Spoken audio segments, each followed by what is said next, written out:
So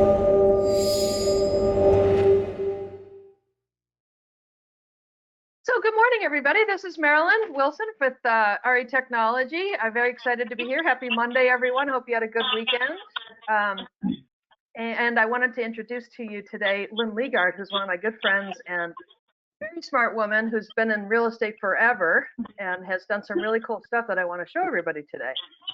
So before we do that, I just wanted to introduce her, and I'm going to have her kind of give you our background because she's done some really neat things in her business. She is the CEO of a company called TrustFunds. But Lynn, before we jump into that, why don't you tell us a little bit about your background, because you've done some really cool things and where you've come from. Oh, good morning, Marilyn. How are you? And I hope everybody out there is staying safe during this crazy time, but I'm so glad to join you. So yeah, I've actually been in the business 35 years now, which sometimes is really hard to believe. I actually started out, I sold as an agent, and then I went back to law school, and then spent a fair amount of my career at a large broker, which some of you might be familiar with, Edina Realty in Minneapolis, and I was their general counsel. And then I actually moved on and I've done some development work. And then 5 years ago, we actually started TrustFunds when I was sort of recognizing a huge frustration with a paper check as part of a transaction. Gotcha. Yeah, I know you've told me some horror stories. Actually, before I jumped in a little quick, I just want to remind everybody that if you want to ask us a question, and we highly welcome you that you do ask us a question, just type it into the box. So I want to say hi to Mary and Philip and Tim, some of our regulars that are on today. Thank you so much. You're going to really enjoy what Lynn's got to tell you. It's a big time saver and a real safety measure too on top of it. So why don't we just jump in, and why don't you tell us, Lynn, a little bit about what TrustFunds is, and again, you kind of explain some of the trouble you saw as chief legal counsel when you were at Edina and how this got you inspired to build something different. So honestly, TrustFunds really came out of, I was serving at the time on the forms committee of the Minnesota Association of Realtors. And TrustFunds really then started out of a forms committee meeting that we were having, which is now about 6 years ago. And like all of your states, everybody has certain regulations on, the amount of time that earnest money should be delivered and deposited. And we were starting to hear lots of frustrations from brokers and agents in the marketplace that because of the inconvenience, probably primarily, but buyers were slower to deliver their earnest money, agents were slower to deliver it, brokers were having the inconvenience of having to deposit it. So as part of this forms committee meeting, we were talking about the whole ability to potentially, based on the contract, lengthen the amount of time to deposit that earnest money as opposed to shorten it. And I got it. I understood why we were having that conversation. I understood people were trying to solve a problem, but in my opinion, we were trying to solve the problem in the wrong direction. And I literally came home that night and I said to my husband, this is absolutely crazy, and I'm going to solve this problem. And of course, the darling husband that he is, he said, oh, sure you are, because I had this kind of wild idea. But it really grew from that because I really felt like we were going in the wrong direction as a market and as an industry if we were trying to change what we were doing to accommodate the paper version as opposed to change the industry and do it much more electronically. And that's really how TrustFunds started, and that was again about 6 years ago. And I always think the best ideas are born out of real need like that. I have an expression that I say, is when I look at a new technology, is it a vitamin or is it a painkiller, right? Is it something you really, really have to have, or is it something that's a nice to have? And I think that the people that I've talked to about this one, especially in Minnesota where it started, have said it's absolutely something that really does change the game, especially right now. It does change the game. Yeah. Especially right now. And of course, I'm biased. I will say that I think TrustFunds is a great solution for every market at any time, but there's no question we are seeing an enormous influx of business with this whole idea of with COVID-19 and being able to do things electronically. So kind of just give us an overview of what we're talking about. And by the way, Lynn is not really the only one in this game, but let's start there. Actually, let's talk about the way that you get to trust funds, and then let's talk about the product, because I think that's really important for people to understand. For those of you who've been on the call, I see TZ and a few others that I see around regularly. You guys will hear me talk a lot about how the MLS has so many things to offer that sometimes we just get too busy and forget to take advantage of. And this is just another example. So talk about how does someone get to a trust funds, and then we'll show them what it is, or you can tell them what it is. Yeah.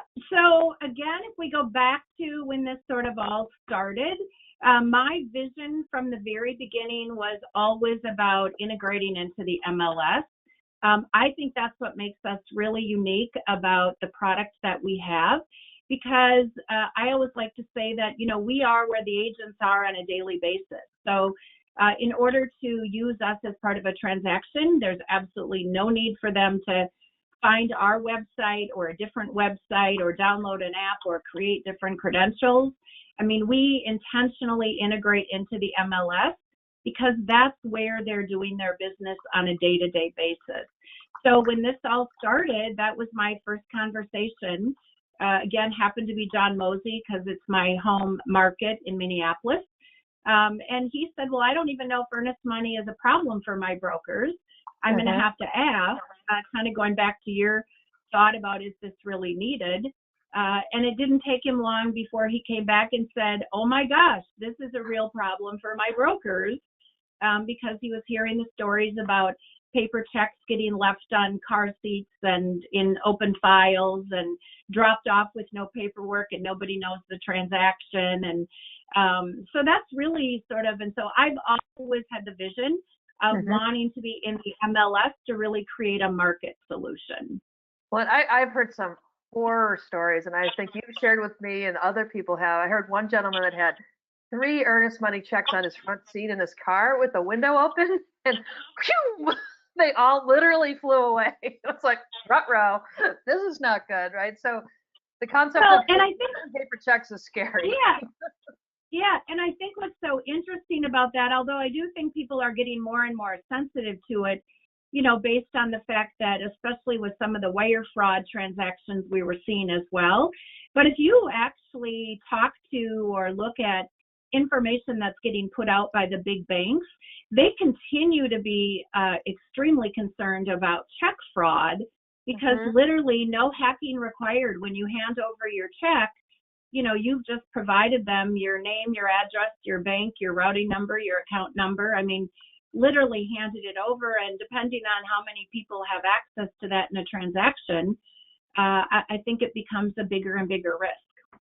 And we've all heard the horror stories. We have a couple of our broker clients on our other business in Wave Group. They lost hundreds of thousands of dollars with phishing schemes and all that crazy stuff that's going on the internet. So not only is it more convenient, but it's a lot safer too, right? So anyway, let's just walk through the process a little bit. We don't have a demo or anything. Just tell us kind of how it works so that people on the call can understand all the protections that are built in and why it's so much easier for them than a normal check process that we would normally be used to. So I would say, well, first to start with anybody on the call that's actually currently using us, thank you. I will say that. And then for those of you that are not, we'd love to, do business in your market. But I would say that, really I always talk about there's, 4 really strong benefits of using trust funds.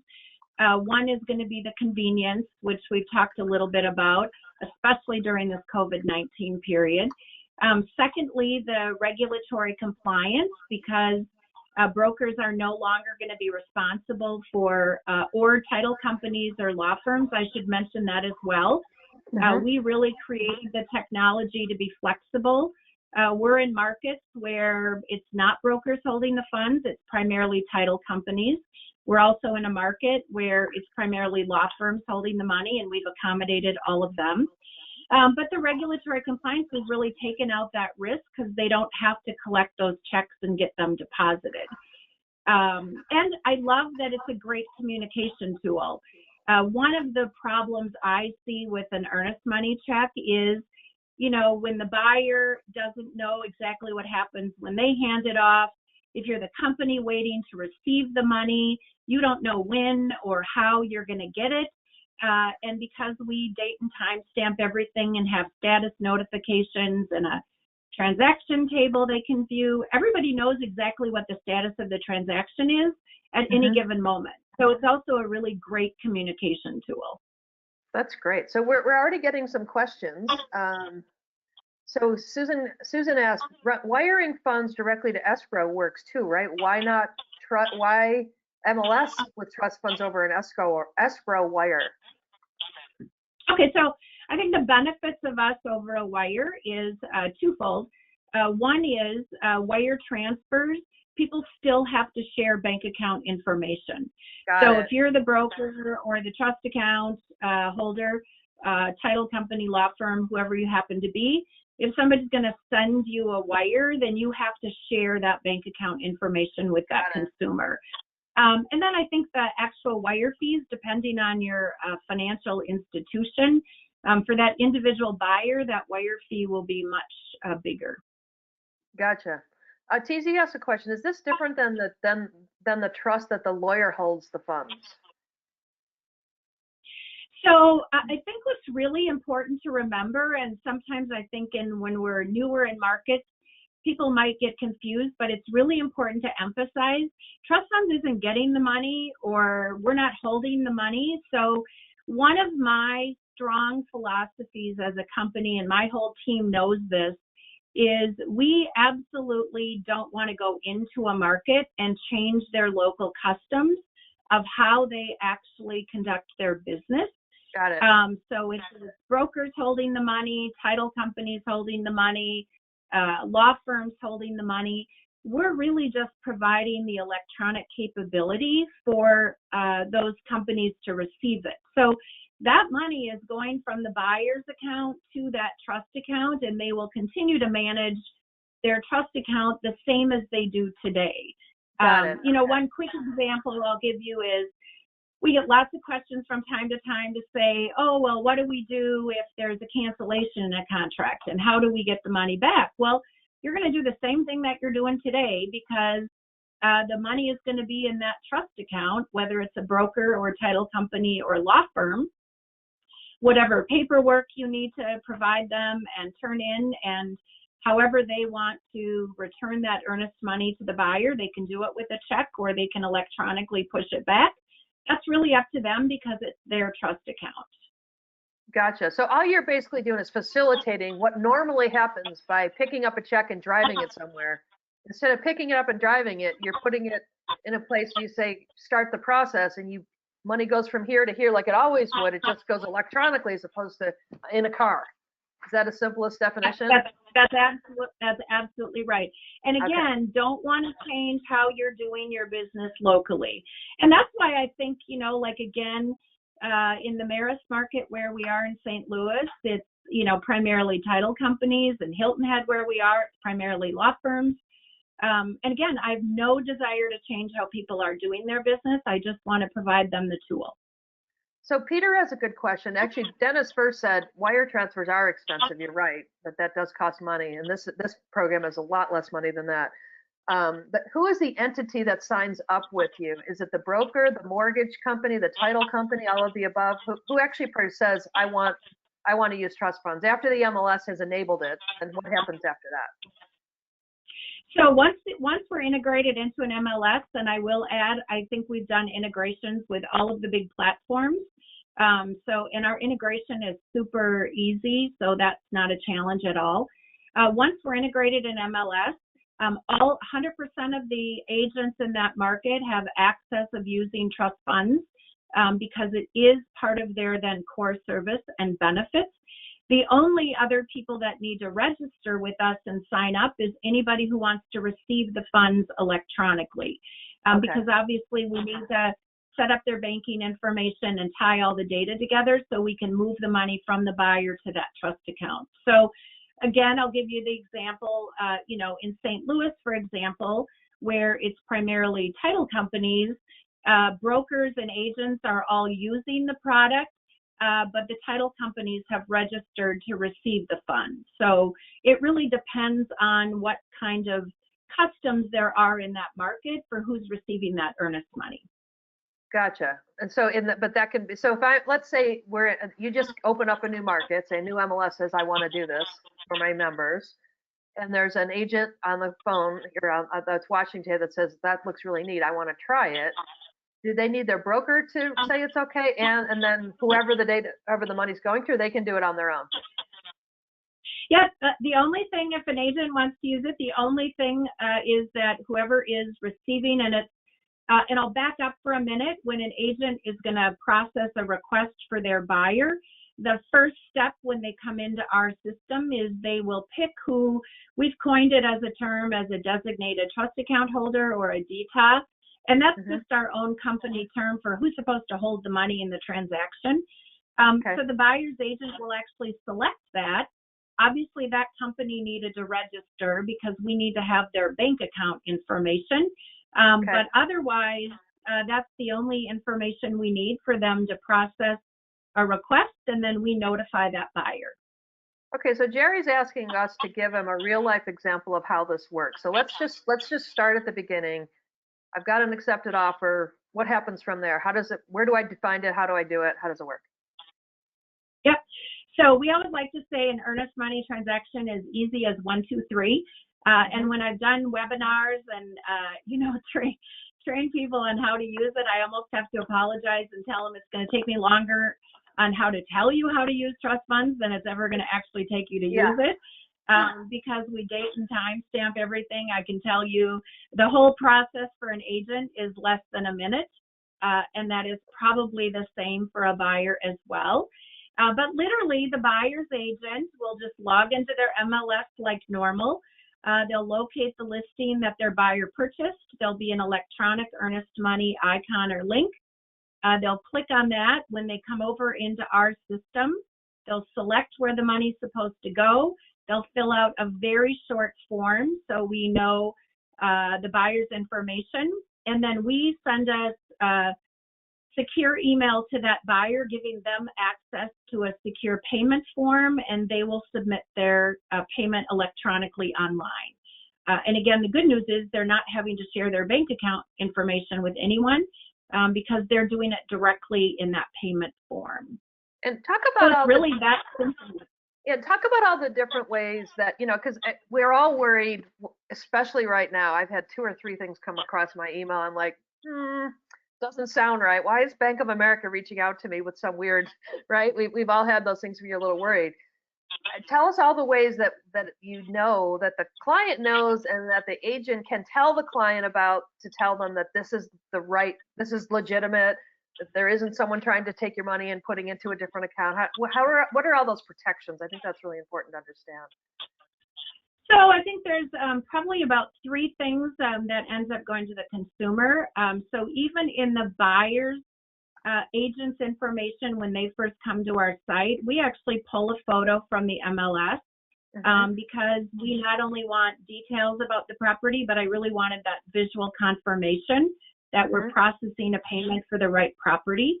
By the time we send information to the buyer, we continue to brand the property. We also brand all the information with the agent themselves out of their profile. And then we do have a proprietary piece of information that the agent creates as part of the payment request that they will communicate to their buyer separately, and the buyer can confirm this is then the right payment form that they're getting. So we definitely have taken all of the steps that we can. And we even, educate agents, let them know, what to expect and what their payment form will look like. And, knock on wood, we've had absolutely no issues. Yeah, that's a biggie, right?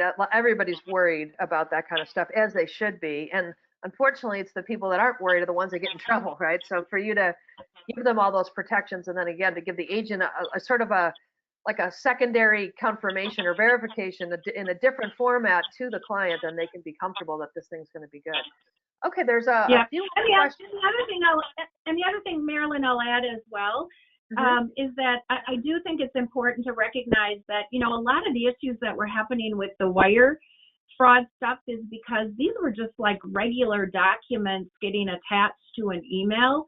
that was getting sent, and then there could be modifications made.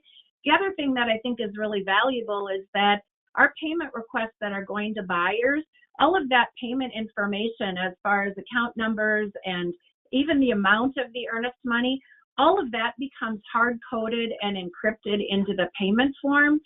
So it's not like someone can just modify it like they could a Word document as part of wiring instructions. And doesn't it tell you too, like when it, like a payment's in process, when it's actually cleared? Because it's not, I've heard from some of my agent friends that sometimes you think that earnest money has been deposited and it actually hadn't been, or the check bounces and nobody knows. And there's all kinds of things with paper, because that process just takes so much longer, and things can break down, and you may not know. The agent may not know until it's too late, till the deal has fallen apart.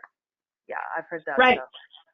Yeah, and so we have, agents could either view it in their transaction table, or we do send emails, with kind of every step of the transaction. And the other, that's what I talked about. It's a great communication tool. And the other thing I will add is, for those brokers or title companies or law firms that have actually registered, they can also set up as many administrative users as they want. So, closers or office managers or admin people or whoever wants to have status information about those payments can have access to that information.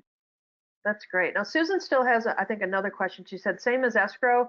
Escrow is an unbiased third party trained to be a trustee for the transaction, a safe place for buyers and sellers. Would you also call this an escrow account? What's the difference between the two, would you say? Yeah, I think in different states, there's different lingo. Some people use, escrows. I know, Marilyn, where you are in California, that's much more. So I think there's just different lingo. But if it's a trust account with any type of company that's holding it as part of a transaction, we're able to accommodate that. Gotcha. Gwen said, how do we determine if you are already subscribed to our MLS? So I think we can maybe put this down in the chat, Michael, if you want to do that.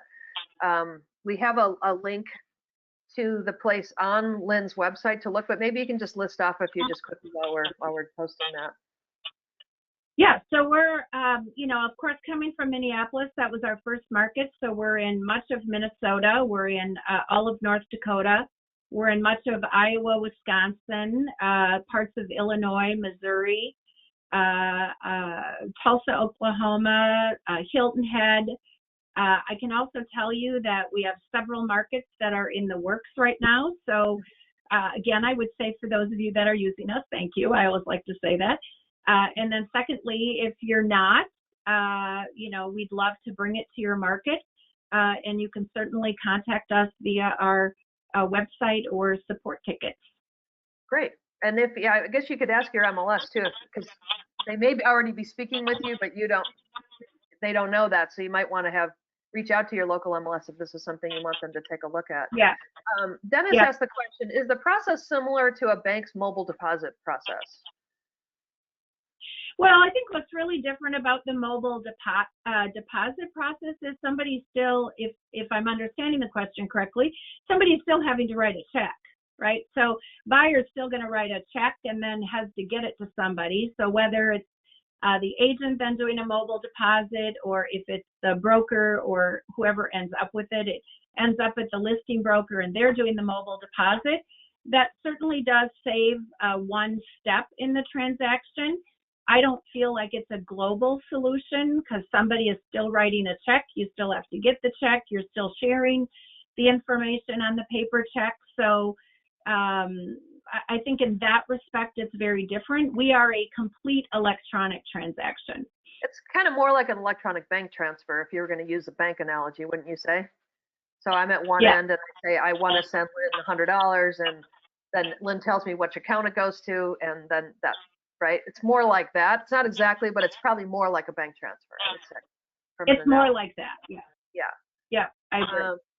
So Jerry asked, and who closes the transaction? I think it's the same way that the normal person, right? How does that work? Do you think he means closes the real estate transaction? Is that what he's referring to? I think so, Jerry. You can clarify if you want. I think that's what you mean, right? About who finalizes it? same process as anything else. So, hypothetical I'll give you is if, for example, a listing broker is holding the earnest money as part of the transaction, whether or not they have to get that money to a title company for closing is going to be exactly the same with trust funds as it was in any other transaction, because the money is going to that trust account and that company is going to manage their trust account the same way.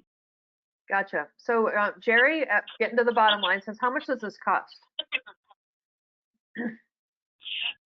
So depending on the size of the broker or title company, there's a range, monthly subscription for trust funds, and then there is a $5 convenience fee that is paid by the consumer. And I will tell you that we get no pushback from consumers. I think that they love the security, they love the convenience. I think they're used to paying a convenience fee for an electronic online transaction.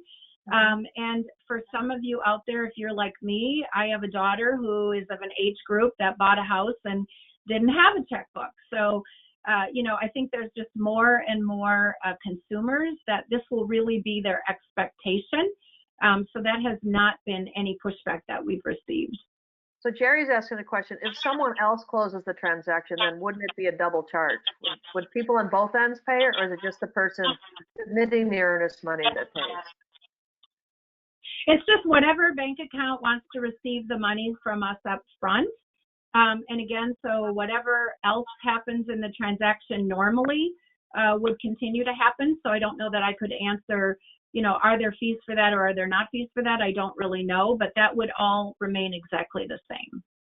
Gotcha. So let's just go to a real world example now, back to Jerry's question. How is it working? Are brokers and agents seeing this? Are consumers liking it? Let's maybe talk about North Star, since that was your first test case. How is it working so far?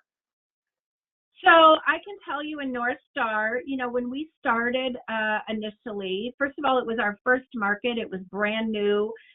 So, did it take a little bit of time for people to sort of get used to the idea? I can tell you today we have about 340 brokers that have registered to receive funds in our market. And I could tell you it's everything. It's that 1 or 2 person size office that the value they've seen, and I've heard this over and over and over again, which is, oh my gosh, I've practically eliminated any staff having to make sure we're checking the mail. Did we get a check in the mail today? Did somebody drop a check off today? Do I have to go in the office actually to get it? Benefits in a normal environment, but really beneficial right now in, sort of post-COVID-19 transactions. And we have, of course, very large brokers. So what I find, exciting is that I feel like it's a great solution that works for everybody, and everybody loves how convenient it is. I can even tell you, we're probably doing, depending on the broker, we're doing 60, 65, 70% of the transactions in North Star. And if you think about most adoption rates with technology, that's pretty off the charts, because most technology is not going to see that level of adoption. And I think that again comes from the synergy that we build within the MLS. I've even heard comments from agents now that literally will say, if they're doing a transaction with a smaller broker that hasn't yet maybe signed up, how frustrated they are that they literally say they have to go back and do it the old way. So it's really become sort of a standard of how they're doing business. So you were saying that, I'm sorry, you might have finished this, that, one of the benefits of this is just driving around in a car to pick up a check is not really very useful time, mostly for agents, right? Just saving that time. 45 minutes to an hour or longer for every deal? That's some significant savings, right? Yep. So depending on where they are and depending on their market, we on our website, you can go on and take a look, and we kind of estimate how many miles do we think somebody would have driven in a transaction, and the millions of miles that we've saved and the time that we've saved. And, we always like to ask the question, what would you do with that time? Whether it's, right. More time for more life, more business, spending time with your family, whatever it happens to be. It's just a much more higher productive value proposition than driving around a paper check. Exactly. Now, there were a bunch of questions that came in while I was glitching, and Susan's right. She said, this is why I want paper. Technology drives me crazy. I'm with you on that one, Margaret. So Margaret, or I'm sorry, that was Susan that said that. Margaret says, can you use it for funds to close the escrow? So technically, yes. The only sort of word of caution I would give is, let's assume it is the title company, or if you call it an escrow company in your market. If the buyer wanted to submit their funds, there's no restriction. They can do, buyer's agents can send multiple requests to their buyers. So for example, if there's additional earnest money that's required, or an additional deposit required as part of the transaction, or down payment and closing costs. My only word of caution is this is not a wire transfer. So it is an ACH transaction, which does have that settlement period as part of the federal banking system. So agents and buyers and closers and everybody would just have to be really cognizant of that time frame to make sure the transaction settles prior to closing. Gotcha. Okay, I think maybe Jerry's a little confused still, so maybe we can try to clarify for him, because there may be others on the call that feel the same way. So he said there's always a closing fee. The brokers don't want to have the liability of an escrow account. Then the brokers will have to use trust funds with the charge monthly plus a fee to the buyer, so there's more fees. I don't understand. Sorry, that's his point. Can you maybe explain it a little more? So so I guess one clarification I would like to ask him is the money, should it just be deposited with the title company to start with? And if that's the case, and again, I'm using that as an assumption, then there is no fee to the broker. There's nothing they need to do. The MLS would bring it in as a core service. Their agents would have the ability to use it for their buyers, and the money would get deposited directly into that title company if the broker doesn't want the liability of holding those funds and having a trust account. And in fact, Marilyn, I will tell you, we have seen that in markets that we've gone into, which is brokers traditionally did have trust accounts. We're holding the money. In one of our markets that we're opening up in Wisconsin right now, there's brokers that have said, oh my gosh, this is so great and easy, that the title companies are signing up, and it's eliminating 100% of the risk for those brokers because the title company is going to hold the money. Interesting. So that is interesting. That changes the game in a positive way, right? One less thing for brokers to worry about. Susan asked, how many days does it take for the funds to transfer? So this is an ACH transaction, which the analogy I always like to give is when a buyer submits their funds electronically through TrustFunds, the analogy to that is, imagine the paper check is getting handed to a teller at the bank. Those are exactly the same steps because both a paper check and an ACH transaction with TrustFunds goes through that network. And it technically takes 4 business days to officially settle. And imagine if you deposited a check in your checking account, your bank might in theory show that that money is in your account. But we all know stuff can happen during the next 4 days, might get returned for non-sufficient funds as an example. Well, that's the same with trust funds, but the good news is you would get immediate notification of that. And then after that 4th business day, which again is all part of the federal banking system, this is not trust funds timelines or rules, it would officially settle into that trust account. Gotcha. And Jerry has one more question. So to close the transaction, trust funds will send the escrow money to the closer. Is that correct? No, trust funds doesn't have the money. So wherever the money got sent up front, when the buyer's agent goes in to select, where do you want the money to go as part of the real estate transaction? And it's really dictated, and I'm really, that's important for me, is it's really up to the buyer and the seller on what they picked in their purchase agreement. So the agent should simply select who did the buyer and seller agree to. Is it a broker? Is it a title company? Is it a law firm? And then the agent will select them, and that's where the money is going. So again, the rest of the Okay. transaction really becomes the same as it is today. So you guys are facilitating the transfer. You're not actually doing anything. I mean, I didn't say that right. You're not holding the money. You're saying it should go from point A to point B, and you're the guys that are facilitating that transfer. You're not actually holding the money at any one time. You're just moving it over, enabling people to move it over. Is that correct? That's correct. We never get the money. We don't have the money. So for all the state regulations, because people will ask this question, I get this a fair amount. Well, our state requires the earnest money needs to be held by the broker or by a title company or, whatever. What all those rules are, you're still going to continue to operate, because I'll go back to what I said earlier, that, one of my strong philosophies was I never want to change how people are doing their business from a local practice standpoint. I just wanted to provide the electronic capability for them to do it. So the agents are still going to use the MLS. They're still going to, do the deals the same way. Whoever's supposed to hold the money will continue to hold the money. We're just really providing that secure, convenient, great communication tool that allows the payment to be moved electronically. Got it. Okay, that makes sense.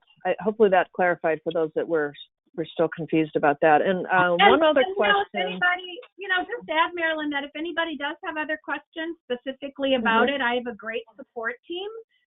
So they can certainly shoot us an email directly as well if they need any clarification. We'd be happy to do that. And what's the email they should send it to? We'll put that in the box here. Yep. So send it to support, and then it's at TrustFunds, which is plural, .us.com. And I have okay, Michael, if you can type that in, that would be great. Okay, good. All right, so I'm going to just thank you, Lynn. This has been really helpful, and I know it's a unique and new concept for many of us that are used to the paper process. So it does take a little while to wrap your arms around it. So I can understand why there's been a lot of good, really thoughtful questions about this. But again, if you have questions, go to support@trustfunds.us.com. And again, you can go to, we gave you the link earlier for where to go to look to see if your MLS has this. If they do not, again, if you think it's something interesting, you may want to drop a note to them. And like I've told you many, many other times, one of the best ways to find out is to go either to the, many MLSs have like a bunch of links, or they have a dashboard that has logos across it. Just look on there and see if you see something that says trust funds. And even if you don't see trust funds, still push a button, because there's all kinds of cool stuff in there. Because I tell you that over and over. You're probably sick of hearing it, but the truth is there's some really good stuff in there. So I'm going to turn my screen back on real quick and then just show you guys a couple of things that I wanted to tell you about that are upcoming. So tomorrow we've got Molly McKinley with us. She's from a company called CEO of I can't say it right. Intentional Marketing. And she's the VP of brand strategy for Rate My Agent too. So she's going to tell us some really interesting things about the most effective way to sort of tell your story in a genuine way now, of course, and as we move forward. And then we're going to have some people from Prospects Plus come on Tuesday with some really interesting things as well. If you want to register for Molly, that is in the chat box right now. And we'd love to see you there tomorrow. So again, sorry for the glitch, right, guys. I feel like we were so lucky, because I've heard of so many things happening with these conference calls, and we've never had one. So I apologize if this is your first time with us. Those that have been with us can attest that has not happened in the past, and hopefully it won't happen again. But thank you to everybody that's coming. Wanted to also let you know that if you'd like to get notifications when these coffee chat recordings come out, for everybody that's on this call today, you will get this one, so don't worry. But if you want to, see about the other ones, you can go to RE Technology Inc. It's just as it's spelled there on YouTube. Subscribe to our channel, and then push the little blue bell, that little bell that will turn blue, and then you'll get notified every time there's a recording that's come out. And then also, again, back to your MLS, check to see if you have the ability to get a free RE Technology subscription through your MLS. If you cannot, feel free to type in one of those codes below. And at the section called Create Account, and we'll give you a free 3-month subscription because we want you to be able to take advantage of all these great conversations and information that we're having on these calls. So with that, I'll tune out for today. Thanks to everybody for coming. Lynn, thank you so much. That's a really fun project and a great way for us to continue to go more down the road of doing everything virtually, right? Except for when things go wrong sometimes, but not in your system. That's only in GoToMeeting, so don't worry about that. Everybody have a great day. And again, hopefully we'll see you all tomorrow. Thank you so much. Thank you.